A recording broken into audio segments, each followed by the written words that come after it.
ಗ್ರಾಮ ಸ್ವರಾಜ್ ಸಾಮಾಜಿಕ ಸೇವಾ ಸಂಸ್ಥೆ ಇದರ ಈ ಒಂದು ಸಂದರ್ಶನ ಕಾರ್ಯಕ್ರಮಕ್ಕೆ ಗ್ರಾಮ ಪಂಚಾಯಿತಿ 2015-16ನೇ ಸಾಲಿನಲ್ಲಿ ನಡೆದ ಗ್ರಾಮ ಪಂಚಾಯಿತಿ ಚುನಾವಣೆಯಲ್ಲಿ ಸ್ಪರ್ಧಿಸಿ ಕರ್ನಾಟಕ ರಾಜ್ಯದ ಶಿವಮೊಗ್ಗ ಜಿಲ್ಲೆಯ ಹೊಸನಗರ ತಾಲೂಕಿನ ಹುಂಚಾ ಹೋಬಳಿಯ ಕಣಬಂದೂರು ಕ್ಷೇತ್ರದಿಂದ ಹೆದ್ದಾರಿಪುರ ಗ್ರಾಮ ಪಂಚಾಯಿತಿಗೆ ಸದಸ್ಯರಾಗಿ ಆಯ್ಕೆಯಾದಂತಹ ಶ್ರೀಮತಿ ಗೌರಮ್ಮ ಕೋಂ ರಾಘವೇಂದ್ರ ಹಾಗೂ ಶ್ರೀಯುತ ರಾಘವೇಂದ್ರ ಅವರಿಗೂ ಈ ಕಾರ್ಯಕ್ರಮಕ್ಕೆ ಸ್ವಾಗತವನ್ನು ಬಯಸುತ್ತೇನೆ. ಸರ್, ನೀವು ಈ ಒಂದು ಗ್ರಾಮ ಪಂಚಾಯಿತಿಗೆ ಆಯ್ಕೆ ಆಗೋಕ್ಕಿಂತ ಮೊದಲು ಏನ್ ವೃತ್ತಿಯನ್ನು ಮಾಡ್ತಾ ಇದ್ದೀರಿ ಸರ್? ನಾವು ಕೂಲಿ ಕೆಲಸ ಮಾಡ್ತಾ ಇದ್ವಿ. ಕೂಲಿ ಕೆಲಸ ಮಾಡ್ತಾ ಇದ್ದೀವಿ. ಸಂತೋಷ ಸರ್. ಕೂಲಿ ಕೆಲಸ ಮಾಡಿ ಜನರು ಗುರುತಿಸಿ ನಿಮ್ಮನ್ನ ಚುನಾವಣೆಗೆ ನಿಲ್ಲಿಸಿ ಆಯ್ಕೆ ಮಾಡಿದ್ದಾರೆ. ತುಂಬಾ ಸಂತೋಷ ಸರ್. ಈ ಗ್ರಾಮ ಪಂಚಾಯತಿಗೆ ಚುನಾವಣೆ ನಿಲ್ಬೇಕು ಅಂತ ಯಾಕೆ ಅನಿಸ್ತು ನಿಮ್ಗೆ?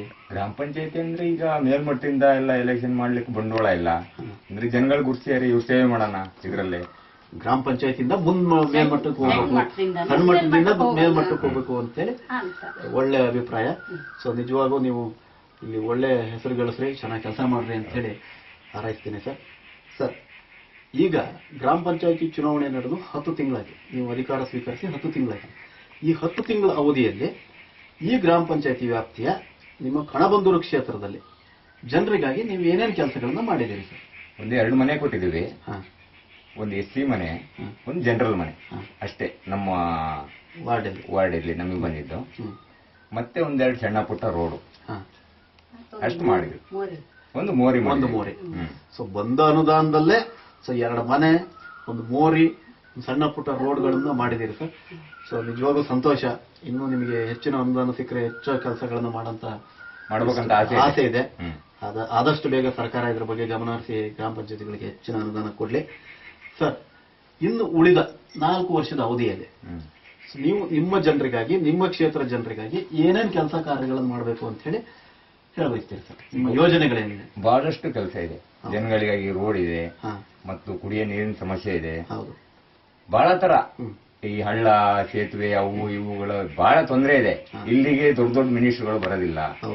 ಇಲ್ಲಿ ಸ್ಥಳೀಯರಲ್ಲಿ ಜನ ಕೇಳೋದೇನು, ಗ್ರಾಮ ಪಂಚಾಯತಿ ಮೆಂಬರ್ ಹತ್ರ ಬರ್ತಾರೆ, ನೀವೇನ್ ಮಾಡಿದ್ರಿ, ಓಟ್ ಹಾಕಿ ಕೇಳ್ತಿದ್ವಿ ಅಂತ ಒಂದು ಕೇಳ್ತಾರೆ ಬಿಟ್ರೆ ಮತ್ತೆ ಅನುದಾನಗಳು ಏನು ನಮಗೆ ಬರ್ತಾ ಇಲ್ಲ. ಹೌದು ಸರ್, ಅನುದಾನದ ಕೊರತೆಯಿಂದ ಯಾವ ಮಂತ್ರಿಗಳು ಬರಲ್ಲ, ಶಾಸಕರು ಬರಲ್ಲ ಹಳ್ಳಿಗೆ. ಸೊ ನಿಮ್ಮ ಸಮಸ್ಯೆ ಅವರಿಗೆ, ಸರ್ಕಾರಕ್ಕೆ ಅರ್ಥ ಆಗಲ್ಲ. ಕೊನೆಯ ಪಕ್ಷ ನಮ್ಮ ಸಂದರ್ಶನದ ಮೂಲಕನಾದ್ರೂ ಅವರು ಇಲ್ಲಿ ನೋಡಿ ತಿಳ್ಕೊಳ್ಳಿ ನಿಮ್ಮ ವಾಸ್ತವ ಪರಿಸ್ಥಿತಿ ಏನಿದೆ ಅನ್ನೋದು ನನಗೆ ಮನದಟ್ಟು ಮಾಡಿಕೊಟ್ಟಿದ್ದೀರಾ ಸರ್. ತುಂಬಾ ಧನ್ಯವಾದಗಳು. ಸೊ ಸರ್, ಈಗ ಮುಂದೆ ನೀವು ಈ ಇಷ್ಟೆಲ್ಲ ಸಮಸ್ಯೆಗಳನ್ನ ಹೇಳಿದ್ರಿ. ಸೊ ಈಗ ನಿಮ್ಮ ಗ್ರಾಮ ಪಂಚಾಯತಿಗೆ ಈಗ ಸರ್ಕಾರ ಕೊಡ್ತಕ್ಕಂಥ ಅನುದಾನ ನಿಮ್ಗೆ ಈ ಕೆಲಸ ಮಾಡಿಸ್ಲಿಕ್ಕೆ ತೃಪ್ತಿ ತಂದಿದೆಯಾ? ಏನು ಕಂಡು ಬರ್ತಾ ಇಲ್ಲ. ಅಂದ್ರೂ ಸಾಮಾನ್ಯವಾಗಿ ಈಗ ಸರ್ಕಾರದಲ್ಲೂ ಮಳೆ ಇಲ್ಲ, ಬರಗಾಲ ಬಂದಿದೆ. ಇದು ಪ್ರಕೃತಿನೂ ಸ್ವಲ್ಪ ಹೆಚ್ಚು ಕಡಿಮೆ ಆಗ್ತಾ ಇದೆ. ಹಾಗೆ ಅಂತೇಳಿ ಬಿಡಕ್ಕೂ ಬರಲ್ಲ. ಈ ಒಂದು ತಾಲೂಕಿಗೆ ಜಿಲ್ಲಾ ಪಂಚಾಯತಿ ಬರೋ ಅನುದಾನ ಸ್ವಲ್ಪ ಇಲ್ಲಿ ಡೈರೆಕ್ಟ್ ಪಂಚಾಯತಿ ಬಂದ್ರೆ ಒಂದೊಂದು ಮೆಂಬರಿಗೆ ಅದು ಎಲ್ಲ ನಾವು ಸ್ವಲ್ಪ ಅಡ್ಜಸ್ಟ್ ಮಾಡ್ಕೊಬಹುದು. ಸಂತೋಷ ಸರ್. ನಿಮಗೆ ಬರ್ತಕ್ಕಂಥ ಅನುದಾನದ ಬಗ್ಗೆ ತೃಪ್ತಿ ಇಲ್ಲ.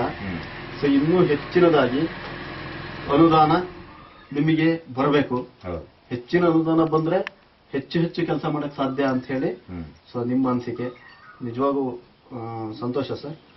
ಸರ್, ಈಗ ನಿಮಗೆ ಒಬ್ಬ ಗ್ರಾಮ ಪಂಚಾಯತಿ ಸದಸ್ಯರು, ಅಧ್ಯಕ್ಷರು, ಉಪಾಧ್ಯಕ್ಷರು ಅಂತ ಹೇಳಿ ಗುರುತಿಸಿಕೊಳ್ಳುವಿಕೆ, ಸೊ ಯಾವುದೇ ಐಡೆಂಟಿ ಕಾರ್ಡು ಅಥವಾ ಗುರುತಿನ ಚೀಟಿ ಇದುವರೆಗೂ ಕೊಟ್ಟಿಲ್ಲ. ಇದ್ರ ಬಗ್ಗೆ ನಿಮ್ಮ ಅಭಿಪ್ರಾಯ ಏನು? ಗುರುತಿನ ಚೀಟಿ ಬೇಕೇ ಬೇಕು. ಯಾವುದೇ ಒಂದು ಕಚೇರಿಗೆ ಹೋದ್ರೂ ಕೂಡ ನಾವು ಮೆಂಬರು ಅಂತ ಹೇಳ್ಕೊಳಕ್ಕೆ ಅಲ್ಲಿ ಬೆಲೆ ಕೊಡಲ್ಲ. ಹೌದು, ಅದೊಂದು ಗುರುತಿನ ಒಂದು ಚೀಟಿ ಅವಶ್ಯಕತೆ ಇದೆ ಖಂಡಿತ ಸದಸ್ಯರಿಗೆ. ಖಂಡಿತ ಒಂದು 5 ವರ್ಷನಾರು ಒಂದು ಹೆಮ್ಮೆಯಿಂದ ಜನ ಪ್ರತಿನಿಧಿ ಆಗಿರ್ಕೆ ಒಂದು ಚೀಟಿ ಇಟ್ಕೊಂಡವರು ಒಂದು ಆಫೀಸಿಗೆ ಹೋಗಿ ಹೇಳ್ಬೋದು. ಹೌದು ಸರ್, ಖಂಡಿತ. ನಿಜವಾಗೂ ಇದು ನಮ್ಮ ಪ್ರಥಮ ಬೇಡಿಕೆನೂ ಹೌದು. ಎಲ್ಲಾ ಸದಸ್ಯರಿಗೂ ಗುರುತಿನ ಚೀಟಿಯನ್ನು ಕೊಡಬೇಕು ಅನ್ನೋದು ನಮ್ಮ ಪ್ರಥಮ ಬೇಡಿಕೆ ಇದೆ. ಸೊ ಈ ಗುರುತಿನ ಚೀಟಿಯನ್ನ ಸರ್ಕಾರ ಆದಷ್ಟು ಬೇಗನೆ ಕೊಡಲಿ ಅಂತ ಹೇಳಿ ಈ ಸಂದರ್ಶನದ ಮೂಲಕ ಸರ್ಕಾರಕ್ಕೆ ಗಮನ ಸೆಳೀತಾ ಇದ್ದೀನಿ ಸರ್. ಸರ್, ಈಗ MLA ಅವರು ಮತ್ತು MP ಅವರು MLCಗಳಿಗೆ ಇರೋ ತರಹ ಗ್ರಾಮ ಪಂಚಾಯತಿ ಸದಸ್ಯರಿಗೆ ಒಂದು ಸದಸ್ಯರ ಅನುದಾನ ಅಥವಾ ಸದಸ್ಯರ ನಿಧಿ ಇದ್ದರೆ ಅದ್ರ ಬಗ್ಗೆ ನಿಮ್ಮ ಅಭಿಪ್ರಾಯ ಅಂತ? ಕೊಡ್ಬೇಕು ಅವರು. ಗ್ರಾಮ ಪಂಚಾಯತಿ ಮೆಂಬರ್ಗೆ ಒಂದು ಈಗ MLA ಫಂಡು MP ಫಂಡು ಅಂತೆಲ್ಲ ಇಟ್ಕೊಂತಾರೆ. ಹೌದು. ಈ ಗ್ರಾಮ ಪಂಚಾಯತಿ ಮೆಂಬರ್ಗೆ ಯಾವ ಫಂಡು ಇಲ್ಲ. ಹೌದು. ಜನ ಕೇಳೋದು ಗ್ರಾಮ ಪಂಚಾಯತಿ ಮೆಂಬರ್ ಬಿಟ್ರೆ MLA ನ MP ನ ಕೇಳಲ್ಲ. ಜನರಿಗೆ ಸಿಗರ ನೀವು, ಜನರಿಗೆ ಸಿಗದೆ ನಾವು ಏನ್ ಮಾಡಿದ್ವಿ ಅಷ್ಟೇ ಕೇಳೋದು. ಸಂತೋಷಮ್ಮ, ನೀವು ಗೆಲ್ಸಿದಿರಿ, ಏನ್ ಮಾಡಿದ್ರಿ ಅಂತ ನಿಮ್ಮನ್ನ ಜನ ಹಿಡಿದು ಕೇಳ್ತಾರೆ, MLA ಕೇಳಕ್ಕಾಗಲ್ಲ. ಸೊ ಆದ್ದರಿಂದ ಆ ಅನುದಾನ ಅಂದ್ರೆ ಗ್ರಾಮ ಪಂಚಾಯತಿ ಸದಸ್ಯರ ನಿಧಿ ಆದಷ್ಟು ಬೇಗ ನಿಮಗೆ ಸಿಗುವಂತಾಗಲಿ ಅಂತ ಹೇಳಿ ಕೇಳ್ತಾ ಇದ್ದೀನಿ. ಸರ್, ಈಗ ಒಂದು ಗ್ರಾಮ ಪಂಚಾಯತಿ ಸದಸ್ಯರಿಗೆ ಈಗ ಸರ್ಕಾರ ಹಾಲಿ ಕೊಡ್ತಕ್ಕಂಥ ಗೌರವಧನ ನಿಮಗೆ ತೃಪ್ತಿ ತಂದಿದೆಯಾ? ಕೊಟ್ಟೇ ಇಲ್ಲ. ಈಗ 1 ವರ್ಷ ಆಯ್ತು, ಇನ್ನು ನಮಗೆ ಬಂದಿಲ್ಲ, 1 ರೂಪಾಯಿ ಬಂದಿಲ್ಲ. ಇದುವರೆಗೂ 1 ರೂಪಾಯಿನೂ ಬಂದಿಲ್ಲ. ಆ ಕೊಡೋ ಸಂಬಳನ ಹೇಳಕ್ಕೂ ನಾಚಿಕೆ ಆಗುತ್ತೆ. ಒಬ್ರು ಸದಸ್ಯರು ಹೇಳ್ತಾ ಇದ್ರು, ಈಗ ನಾವೇ ಪೆಟ್ರೋಲ್ ಹಾಕೊಂಡು ಅಲ್ಲಿ ಓಡಾಡ್ತಾ ಇದೀವಿ ಈಗ ಬೈಕಿ. ನಿಜವಾಗೂ ನಿಮಗೆ ನ್ಯಾಯವಾಗಿ ಗೌರವಧನ ಕೊಡಬೇಕು. ಗೌರವಧನ ಅದು ಕೇರಳ ಮಾದರಿಯಲ್ಲಿ ಕೊಡಬೇಕು. ಅಧ್ಯಕ್ಷರಿಗೆ 5,000, ಉಪಾಧ್ಯಕ್ಷರಿಗೆ 3,000, ಸದಸ್ಯರಿಗೆ 2,000 ಗೌರವಧನ ಕೊಡಬೇಕು. ಆಮೇಲೆ ನಿಮ್ಗೆ ತಿರುಗಾಟಕ್ಕೆ ಪ್ರಯಾಣ ಭತ್ಯೆ ಕೊಡಬೇಕು. ಸೊ ಈ ತರದ್ದೆಲ್ಲ ಬೇಡಿಕೆಗಳು ನಿಮ್ದಿದೆ, ನಮ್ಮ ಸಂಸ್ಥೆದು ಕೂಡ ಇದೆ. ಸೊ ಇದನ್ನ ನಾವು ಸರ್ಕಾರಕ್ಕೆ ತಿಳಿಸ್ತೀವಿ, ನೀವು ಹೋರಾಟಕ್ಕೆ ಕೈ ಜೋಡಿಸ್ಬೇಕು. ಸರ್, ಈಗ ಒಬ್ಬ ಗ್ರಾಮ ಪಂಚಾಯತಿ ಸದಸ್ಯರು ನಿವೃತ್ತಿ ಆದ ನಂತರ ನಿವೃತ್ತಿ ವೇತನ ಅಂದ್ರೆ ಪಿಂಚಣಿ ಸರ್ಕಾರ ಕೊಡಬೇಕು ಅನ್ನೋದು ನಮ್ಮ ಬೇಡಿಕೆಯಾಗಿದೆ. ಇದ್ರ ಬಗ್ಗೆ ನಿಮ್ಮ ಅಭಿಪ್ರಾಯ ಅಂತ? ಇದು ಕೊಟ್ರೆ, ಒಂದು ಗೌರವಧನ ಕೊಟ್ರೆ ಸರ್ಕಾರಕ್ಕೂ ಒಂದು ಬೆಲೆ ಇರುತ್ತೆ.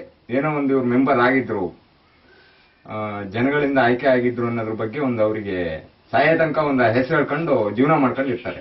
ಜೀವನಕ್ಕೇನ ಆಗಲ್ಲ, ಅದು ಕೊನೆ ಪಕ್ಷ ಒಂದು ಸಂಧ್ಯಾ ಸುರಕ್ಷಾ ವಯಸ್ಸಾದ್ರೆ ಕೊಡ್ತಾರಲ್ಲ ಆ ಟೈಪ್. ಸಂತೋಷ ಸರ್. ಈ ಒಂದು ಬೇಡಿಕೆನೂ ಕೂಡ ನಾವು ಸರ್ಕಾರ ನಮ್ಮ ಬೇಡಿಕೆ ಪಟ್ಟಿಯಲ್ಲಿದೆ. ಇದ್ರ ಬಗ್ಗೆನೂ ಸರ್ಕಾರ ಗಮನ ಹರಿಸಲಿ. ಸರ್, ಈಗ ನಮ್ಮ ಸಂಸ್ಥೆ ಇಷ್ಟೆಲ್ಲ ಗ್ರಾಮ ಪಂಚಾಯತಿ ಸದಸ್ಯರ ಸಂಘಟನೆ ಮಾಡಿ, ಬೃಹತ್ ಪ್ರತಿಭಟನೆ ಮಾಡಿ, ಸರ್ಕಾರಕ್ಕೆ ಸಮಾವೇಶಗಳ ಮೂಲಕ ಮನವಿ ಕೊಟ್ಟು ಇಷ್ಟೆಲ್ಲ ಕೆಲಸ ಮಾಡ್ತಾ ಇದೆ ಗ್ರಾಮ ಪಂಚಾಯತಿ ಸದಸ್ಯರ ಸಂಘಟನೆ ಪರವಾಗಿ. ಸೊ ಇದಕ್ಕೆ ನಿಮ್ಮ ಸಹಕಾರ ಇದೆಯಾ ಸರ್? ನಮ್ದು ಎನಿ ಟೈಮ್ ಸಹಕಾರ ಇದೆ. ತುಂಬಾ ಸಂತೋಷ. ವಿಧಾನಸೌಧಕ್ಕೆ ಬೇಕಾದ್ರೂ ಬರ್ತೀವಿ ನಾವು ಸರ್. ಮುಂದೊಂದ್ ದಿವಸ ನಮ್ ಗುರಿ ಅದೇ, ವಿಧಾನಸೌಧಕ್ಕೆ ಚಲೋ ಮಾಡಬೇಕು, ರಾಜ್ಯ ಮಟ್ಟದ ಬೃಹತ್ ಸಮಾವೇಶ ನಡೆಸಬೇಕು. ಸೊ ನಿಮ್ಮ ಬೇಡಿಕೆಗಳು ಈಡೇರೋವರೆಗೂ ಸಂಸ್ಥೆ ನಿಮ್ ಜೊತೆಗೆ ಇರ್ತದೆ, ಹೋರಾಟ ಮಾಡ್ತಾ ಇರ್ತದೆ ಸರ್. ಸರ್, ಮುಂದೆ ನಾವು ಶಿವಮೊಗ್ಗದಲ್ಲೊಂದು ಜಿಲ್ಲಾ ಮಟ್ಟದ ದೊಡ್ಡ ಸಮಾವೇಶ ಮಾಡಬೇಕು, ಪ್ರತಿಭಟನೆ ಮಾಡಬೇಕು ಅಂತ ಮಾಡಿದೀವಿ. ಸೊ ಅದಕ್ಕೆ ನಿಮ್ಗೆ ಖಂಡಿತ ಸಹಕಾರ ಬೇಕು. ನಾವು ಬಂದೇ ಬರ್ತೀವಿ. ಆಯ್ತು ಸರ್, ತುಂಬಾ ಸಂತೋಷ. ಗ್ರಾಮ ಸ್ವರಾಜ್ ಸಾಮಾಜಿಕ ಸೇವಾ ಸಂಸ್ಥೆ ಇದುವರೆಗೂ ನಡೆಸಿಕೊಟ್ಟ ಸಂದರ್ಶನದಲ್ಲಿ ಗ್ರಾಮ ಪಂಚಾಯತಿ ಸದಸ್ಯರಾದ ಗೌರಮ್ಮ ಮತ್ತು ರಾಘವೇಂದ್ರ ಅವರು ಭಾಗವಹಿಸಿದ್ದಾರೆ.